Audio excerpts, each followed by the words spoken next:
கோவையில் இருந்து தன் வேலைக்காகவும், தன் மாமனையும் அவரது மகளையும் பார்ப்பதற்காகவும் ரயிலில் சென்னைக்கு வரும் கதாநாயகன் நகுல், சில ரவுடிகளால் துரத்தப்படும் நாயகியை காப்பாற்றுகையில் எதிர்பாராத விதமாக பெரிய பிரச்சனையில் சிக்கிக்கொள்கிறான்.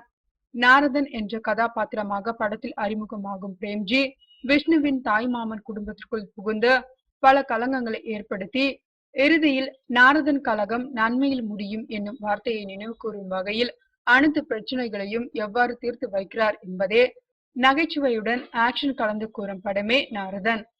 படத்தின் ஆரம்பத்தில் ரயிலில் நகுல் ஆடி பாடும் ஒரு குத்துப்பாடல் சிறப்பாக படமாக்கப்பட்டுள்ளதாம். சலீம் படத்தில் மஸ்காரா பாட்டுக்கு நடனமாடிய அஸ்மிதா, மும்பை அழகிகளுடன் சேர்ந்து ஆடும் ஒரு பாடல் பிரம்மாண்டமாக செட் போட்டு படமாக்கப்பட்டுள்ளதாம். இறுதியில் நகுல் ரவுடிகளுடன் மோதும் ஒரு ஆக்ரோஷமான சண்டை காட்சி பின்னி மில்லில் 10 நாட்களாக படமாக்கப்பட்டு பரபரப்பான முறையில் வந்திருக்கிறதா. இது தவிர நகுல் மற்றும் சுருதி பாடும் ஒரு டூயட் பாடல் அந்தமானில் படமாக்கப்பட்டுள்ளது.